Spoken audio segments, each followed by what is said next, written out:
Hello my YT family, সবাই কেমন আছো? আশা করি সবাই অনেক ভালো আছো, আমিও ভালো আছি। আজকে আবার তোমাদের মাঝে এসে গেলাম নতুন ভিডিও নিয়ে। আশা করি সবাই শীত অনেক উপভোগ করছো। তো এই শীতের সবজি কি করে এনজয় করতে হয় আজকে আমি তোমাদের সামনে সেটাই তুলে ধরার চেষ্টা করব। ভিডিওটা স্কিপ না করে পুরো ভিডিওটা দেখতে থাকো। যারা নতুন রাঁধুনি আছো তাদের একটু হলেও কাজে লাগবে আশা করি। তো এখানে আমি শীতের সবজি বলতে কি কি নিয়েছি, ফুলকপি, সিম, পেঁয়াজকলি, আলু, এই 4 রকমের সবজি নেওয়া হয়েছে। চাইলে তোমরা চেঞ্জ করতে পারো সবজিগুলো বা কম বেশি করে নিতে পারো, নিজেদের যতটুকু লাগবে ঠিক ততটুকুই কেটে নেবে। আমার এতটা লাগবে, আমি সব সবজিগুলো কেটে ধুয়ে পরিষ্কার করে কুচিয়ে নিয়েছি। এখানে একটা আলু, 3 থেকে 4টে পেঁয়াজকলি, আর এখানে 200 গ্রাম সিম, আর ছোট সাইজ মিডিয়াম সাইজ বলতে পারো একটা ফুলকপি। তো এই তো আমি সব কুচিয়ে নেওয়া হয়ে গেছে। এখন আমি এই ভাজিটা করে নেব। তো তোমরা অনেকেই শীতের সবজি কাটতে বা রান্না করতে একটু ঝামেলা বোধ করো। তো আমার এই ভিডিও দেখার পরে আশা করি তোমাদের একটুও ঝামেলা বা কষ্ট বা সময় নষ্ট কোনোটাই হবে না। এত কম উপকরণ দিয়ে এত সুন্দর আর মজাদার একটা ভাজি আমি আজকে তোমাদের সামনে তুলে ধরার চেষ্টা করব। এই ভাজিতে কতটুকু মশলা লাগবে এই শুরুতেই আমি এটা আজকে আমি সবসময় সর্ষের তেল দিয়ে রান্না দেখাই, আজকে আমি সাদা তেলে রান্না দেখাবো। সাদা তেল দিয়ে দিলাম এখানে 3 চামচের মতো। তারপরে দিয়েছি chop ginger, chop garlic, chop পেঁয়াজ। এই চপগুলো দিয়ে আমি ভালো মতো করে একটু নেড়ে চেড়ে, খুব বেশি লাল করব না, হালকা গোল্ডেন কালার হতেই আমি, বেশি না, 2 রকম মশলা এখানে ইউজ করব। কি 2 রকম মশলা সেটা তোমরা একটু ধৈর্য ধরে বসো, দেখতেই পাবে, এক্ষুনি আমি দেখিয়ে দেব। স্বাদ মতো নুন অ্যাড করে দিলাম। নুন একটু বেশি পরিমাণের মতো লাগবে এখানে, যেটাই আছে নুনটা নিজের হিসাব মতো দিয়ে নিবে তোমরা, যে যেমন নুন খাও। এই তো এখানে আমি কাঁচা লঙ্কা আমি একটু বেশি করে দিয়ে দিলাম। এখানে আমি শুকনো লঙ্কা ব্যবহার করব না, চাইলে তোমরা শুকনো লঙ্কা অল্প দিতে পারো। তো আমার মনে হয় ভাজিতে শুকনো লঙ্কা দেখতে ভালো লাগবে না বা খেতেও অতটা টেস্ট পাবে না। তো আমি এখানে অন্যরকম কিছু দিয়ে ঝালটা দেখাবো, সেটা কি আমি পরে দেখতে পাবে, তোমরা ভিডিওটা দেখতে থাকো।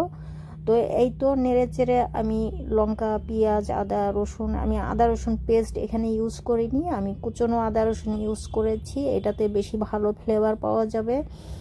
পেস্ট ইউজ করলে পেস্টটা বাসিই থাকবে, সেটার অতটা যতটা সেন্ট পাওয়ার দরকার বা ফ্লেভার পাওয়ার দরকার কোনোটাই পাওয়া যাবে না।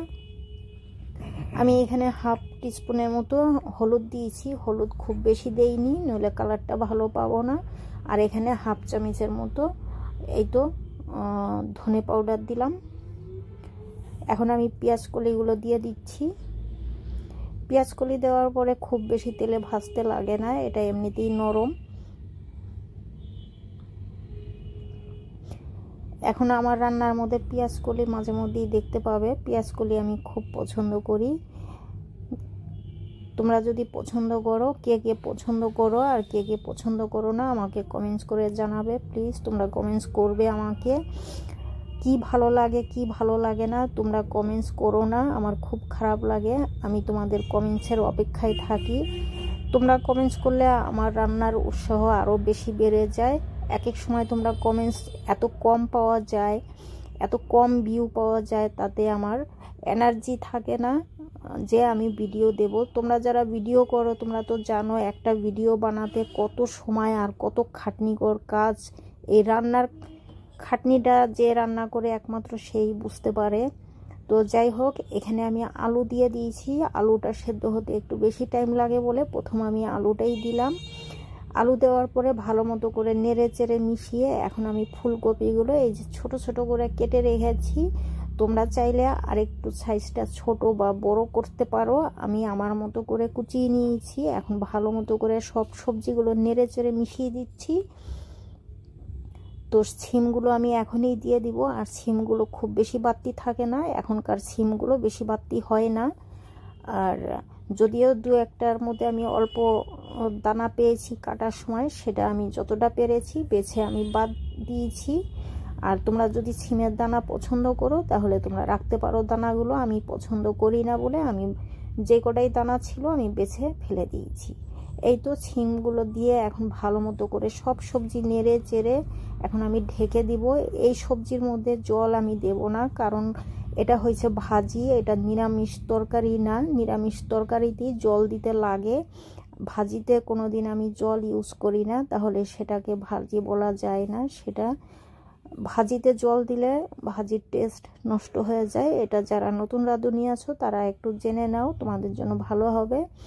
তো আমি গ্যাসের ফ্লেম লো করে এই তো ঢেকে দিলাম। আমি 5 মিনিটের জন্য ঢেকে দিয়েছিলাম, এর বেশি আমি ঢাকিনি। পরে আবার যদি লাগে তো ঢেকে দিব। দেখি এখন আমি উল্টাপাল্টা করে নেড়ে দেব। যদি এটা কাঁচা থাকে আরও 5 মিনিটের মতো লাগবে এটা সেদ্ধ হতে।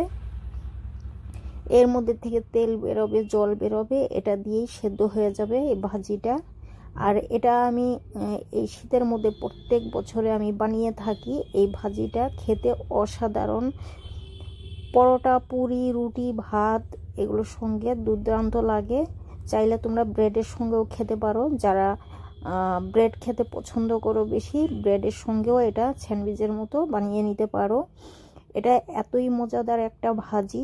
তো এই ভাজিটা সাধারণত আমি অনেক বাড়িতে বা অনেক কোনো ভিডিওতে আমি দেখিনি। তোমরা আমার চ্যানেলেই দেখতে পাবে বেশিরভাগ এই ভাজিটা।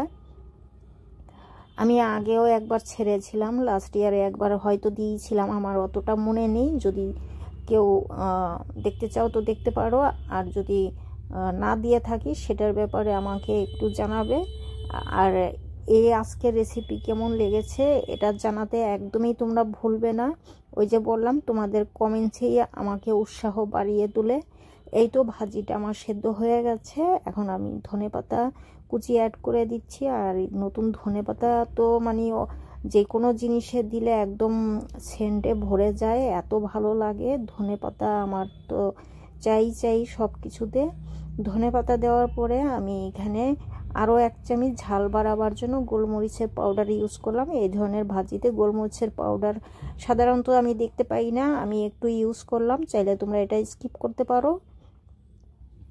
এই তো আমি ভালো করে গোলমরিচের পাউডার আর ধনেপাতা ছড়িয়ে দিয়েছিলাম। এখন ভালো মতো খুন্তি দিয়ে আমি একটা কাঠের খুন্তি দিয়েই আমি নাড়াচাড়া করলাম। তোমরা পারলে কাঠের খুন্তি দিয়েই নাড়াচাড়া করবে।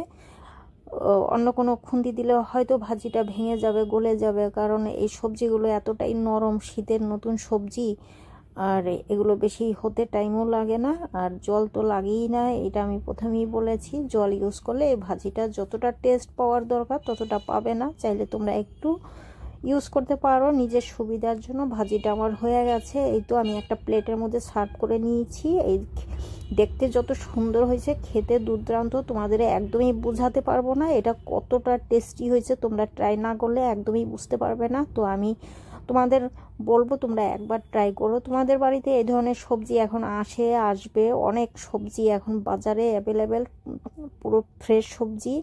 এই ভাজি যখন তখন তৈরি করা যায়, দুপুরে, সকালে, রাত্রে। তো আজকের মতো এখানেই, আবার দেখা হবে নতুন